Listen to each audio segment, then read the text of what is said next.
Wouh! Soit on meurt en héros, soit on vit assez longtemps pour se voir endosser la peau du méchant. Pour ce genre de choses, il existe des hommes comme moi. Il t'arrive de saigner. Vous pouvez respirer, vous pouvez cligner des yeux, vous pouvez pleurer. Ah! M'a ramené le conduit, celle-là. Maintenant que j'ai votre attention, Accroche-toi, petit.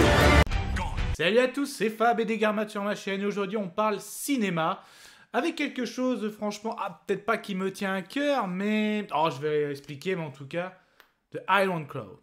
Du coup, la vidéo sera faite en plusieurs parties. Déjà, quelles étaient mes attentes par rapport à ce film, le synopsis, donc de quoi ça parle, ce que j'ai aimé, moins aimé, sans spoiler, avec une petite conclusion. Mes attentes 3, 4. Alors oui, je l'avoue, face caméra, de toute façon j'ai toujours assumé.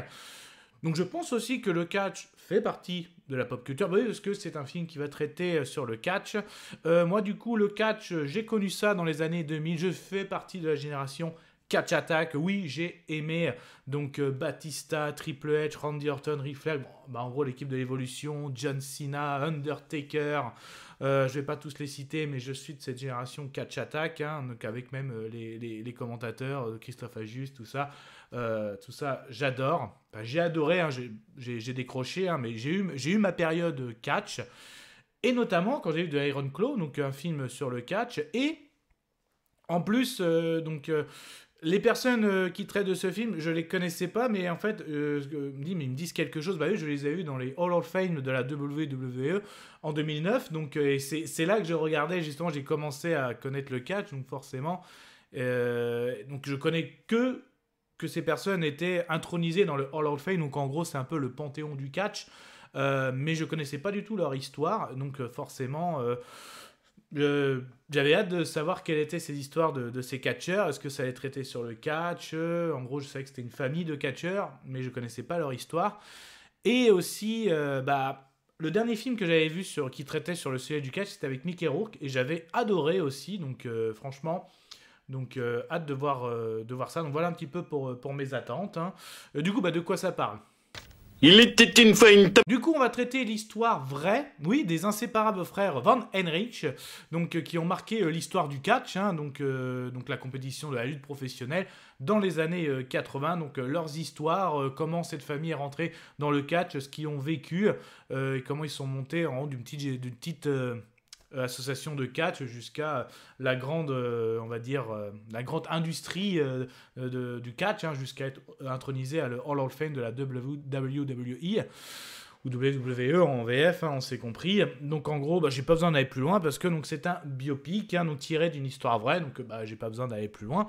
Du coup, qu'est-ce que j'ai aimé, qu'est-ce que j'ai moins aimé? C'était chouette. Ah, ça craint.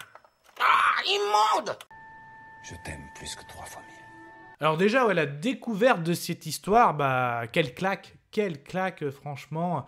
En tout cas, ils sont réputés pour avoir une grosse fraternité dans ce sport. Oui, moi je considère que c'est du sport. Alors certes, du sport scénarisé, mais concrètement, les coups sont pris. Enfin, justement, c'est ça que je trouve dans la beauté de ce sport-spectacle. C'est que c'est peut-être, oui, scénarisé, mais quand même, les coups, les conditions physiques, la pression, tout ça, ils le vivent bien. Et c'est ça qui met l'ambiance, justement.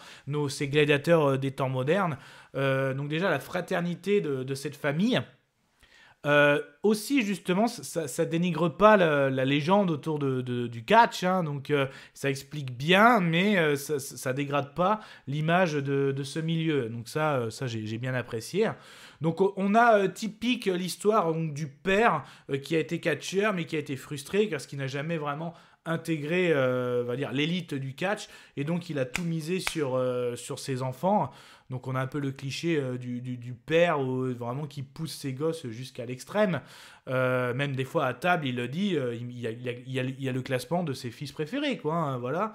Donc on a notre Kevin qui est, en gros, vous voyez, il est en tête d'affiche, il est au milieu. Parmi les frères, c'était vraiment lui qui est destiné à devenir le grand catcheur, celui dont le père rêvait. Et il y a toute une histoire qui va suivre autour de ça. Même aussi, ils mettent en avant, parce que même notre Kevin va rencontrer quelqu'un, ou il va se marier, et il dit même qu'il y a on va dire, il y a une malédiction avec sa famille, donc tout ça au niveau de cette malédiction, à la fois il y a du scénario, mais il y a aussi, comme c'est tiré d'une histoire vraie et des choses vraies, et c'est vraiment dramatique ce qu'a vécu cette famille, cette histoire donc autour de la fraternité des frères, c'est vraiment très prenant, donc effectivement... vous avez aussi, notamment, il y a certains professionnels qui prennent des produits, tout ça, la dépression, tout ça, c'est mis en avant, les blessures graves. On a aussi, parce que comme c'est du sport-spectacle, et c'est ce qui fait l'atout du catch et des catcheurs, donc il faut une bonne condition physique, il faut maîtriser ses brises, maîtriser ses scénarios, mais aussi l'effet micro est très important, le scénario, comment monter la hype, et justement, on voit que notre Kevin, qui était destiné physiquement, tout ça, à devenir... le grand catcheur, il a son frère plutôt qui lui était beaucoup plus doué avec le micro, et ça c'est ce qu'il peut au public.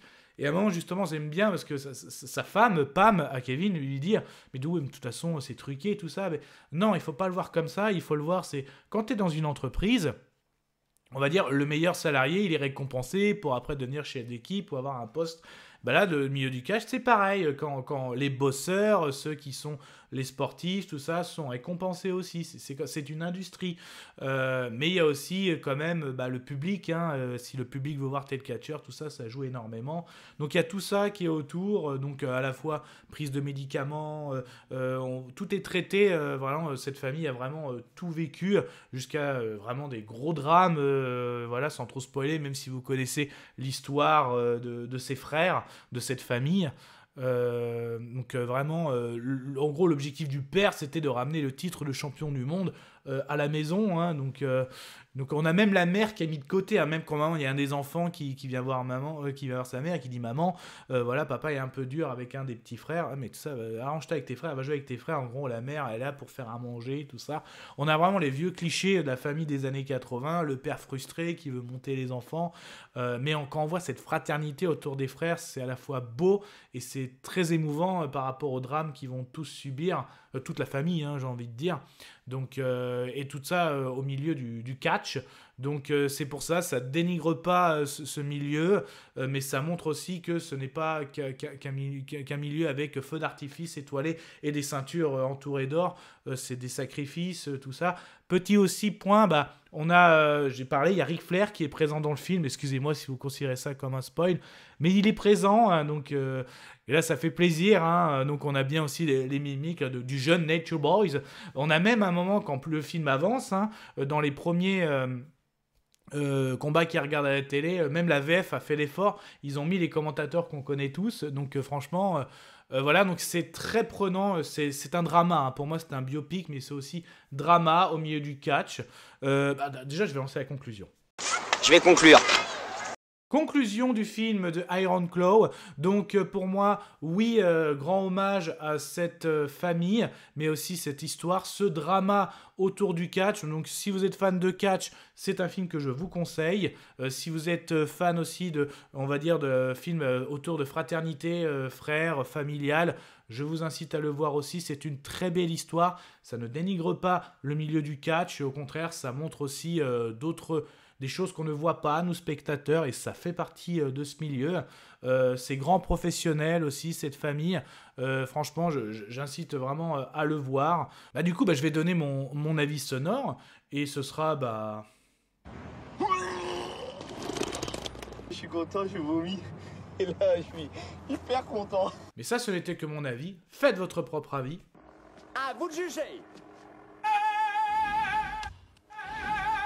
Et n'hésitez pas à vous promener sur la chaîne, donc il y a plusieurs playlists, que ce soit en lien avec la pop culture. En tout cas, prenez soin de vous, que ce soit devant toile de cinéma, tout type d'écran, DVD, Blu-ray, VOD. Et puis du coup, je suis curieux, dans les commentaires, est-ce qu'il y a des fans de catch, franchement, quel est votre catcheur préféré, ce serait rigolo, c'est pas les sujets, ça fait longtemps que j'ai pas débattu là-dessus. Et pourquoi pas, ça me donne une idée, il faudrait que j'en parle à mon binôme Djilali. Oui, avec Djilali, retrouvez-nous en live le mardi, à peu près 2 mardis au moins par mois. Bon là, on débat un peu plus, l'objectif c'est d'interagir avec vous. On peut le faire en commentaire, comme on peut le faire en live. Kenavo. Je vous souhaite une agréable soirée. Désolé pour le bordel. Au revoir.